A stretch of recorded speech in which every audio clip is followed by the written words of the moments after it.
Daily Reading Plan. Day 12. Mark 6. He went out from there. He came into his own country, and his disciples followed him.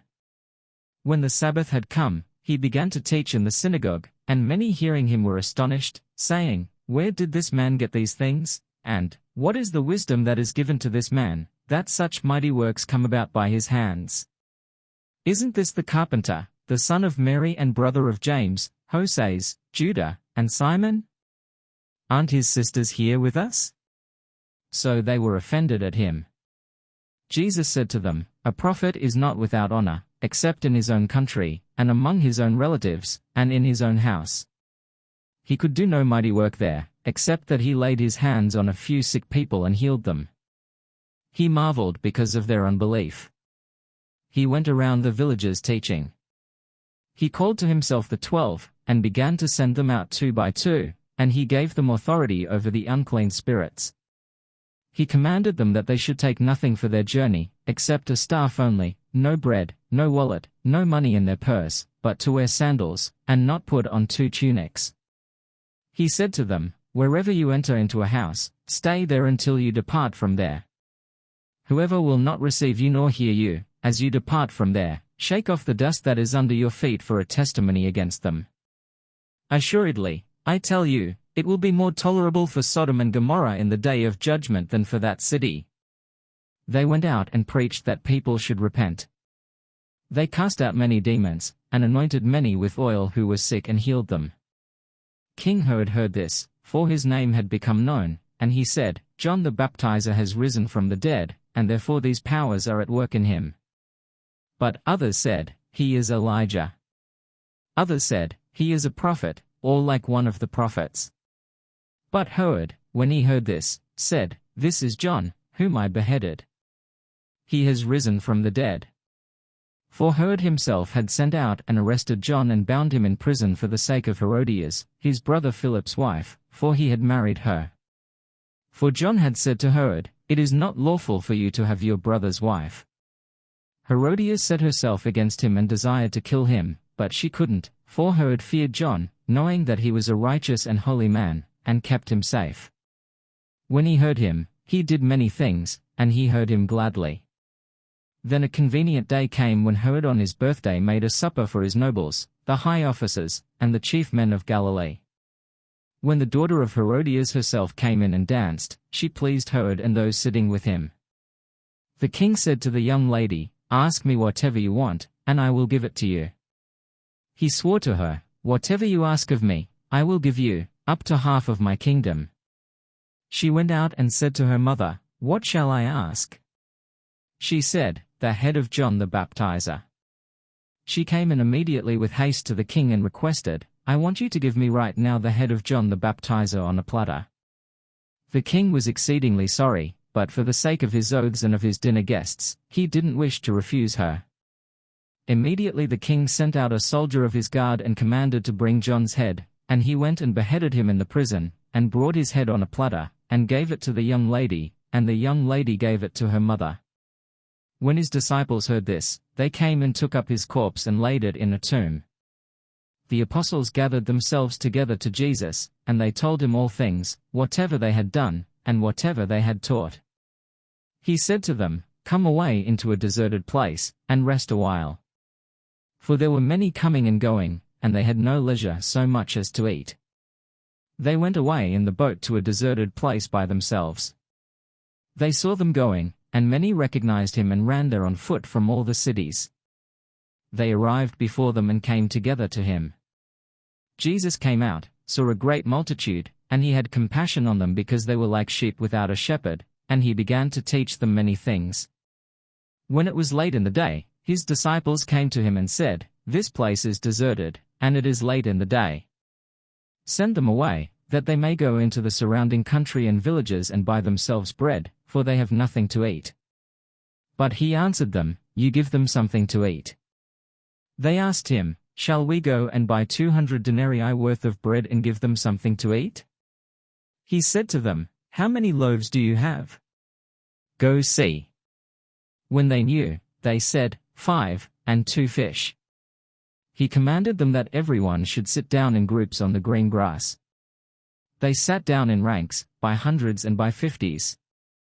He took the 5 loaves and the 2 fish, and looking up to heaven, he blessed and broke the loaves, and he gave to his disciples to set before them, and he divided the 2 fish among them all. They all ate and were filled. They took up 12 baskets full of broken pieces and also of the fish. Those who ate the loaves were 5,000 men.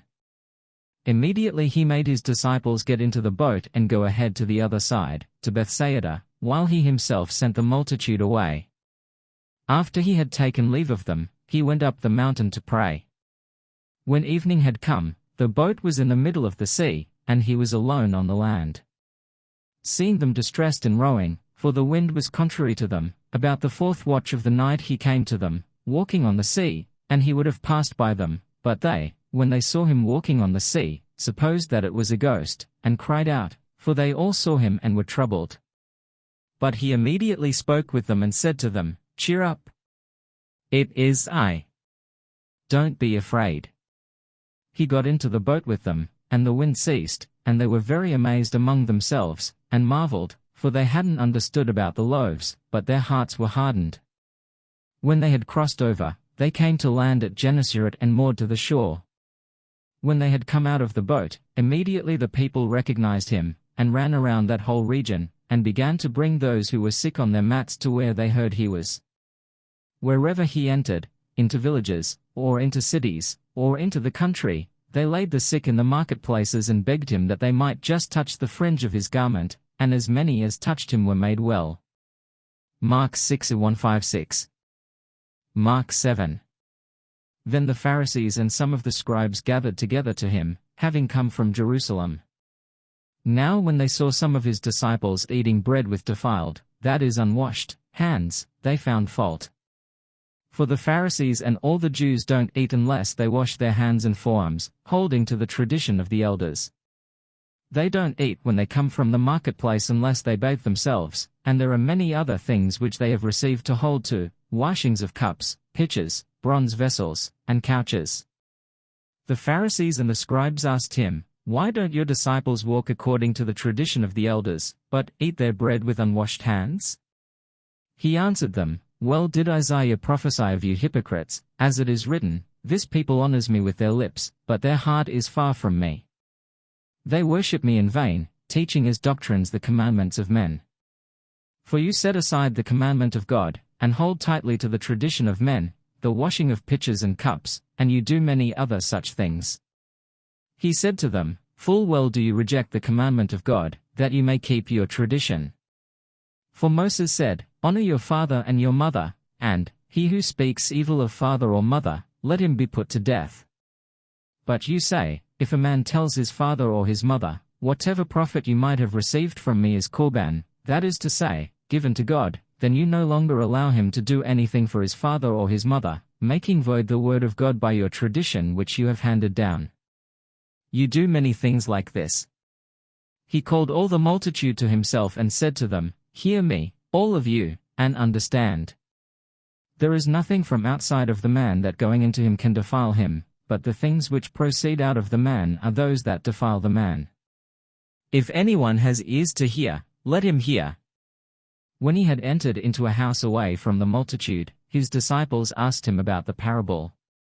He said to them, "Are you also without understanding?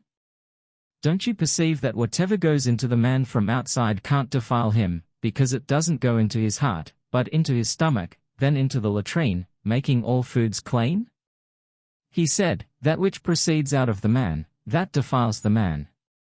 For from within, out of the hearts of men, proceed evil thoughts, adulteries, sexual sins, murders, thefts, covetings, wickedness, deceit, lustful desires, an evil eye, blasphemy, pride, and foolishness. All these evil things come from within and defile the man." From there he arose and went away into the borders of Tyre and Sidon. He entered into a house and didn't want anyone to know it, but he couldn't escape notice. For a woman whose little daughter had an unclean spirit, having heard of him, came and fell down at his feet. Now the woman was a Greek, a Syrophoenician by race. she begged him that he would cast the demon out of her daughter. But Jesus said to her, "Let the children be filled first, for it is not appropriate to take the children's bread and throw it to the dogs." But she answered him, "Yes, Lord. Yet even the dogs under the table eat the children's crumbs."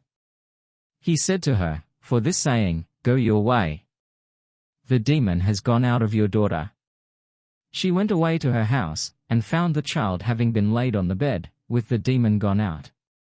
Again he departed from the borders of Tyre and Sidon, and came to the Sea of Galilee through the middle of the region of Decapolis. They brought to him one who was deaf and had an impediment in his speech. They begged him to lay his hand on him. He took him aside from the multitude privately and put his fingers into his ears, and he spat and touched his tongue. Looking up to heaven, he sighed, and said to him, "Ephphatha," that is, "be opened." Immediately his ears were opened, and the impediment of his tongue was released, and he spoke clearly. He commanded them that they should tell no one, but the more he commanded them, so much the more widely they proclaimed it. They were astonished beyond measure, saying, "He has done all things well. He makes even the deaf hear and the mute speak." Mark 7:1-7. Mark 8. In those days, when there was a very great multitude, and they had nothing to eat, Jesus called his disciples to himself and said to them, "I have compassion on the multitude, because they have stayed with me now 3 days and have nothing to eat. If I send them away fasting to their home, they will faint on the way, for some of them have come a long way." His disciples answered him, "From where could one satisfy these people with bread here in a deserted place?" He asked them, "How many loaves do you have?" They said, 7. He commanded the multitude to sit down on the ground, and he took the 7 loaves. Having given thanks, he broke them and gave them to his disciples to serve, and they served the multitude. They also had a few small fish. Having blessed them, he said to serve these also. They ate and were filled. They took up 7 baskets of broken pieces that were left over. Those who had eaten were about 4,000.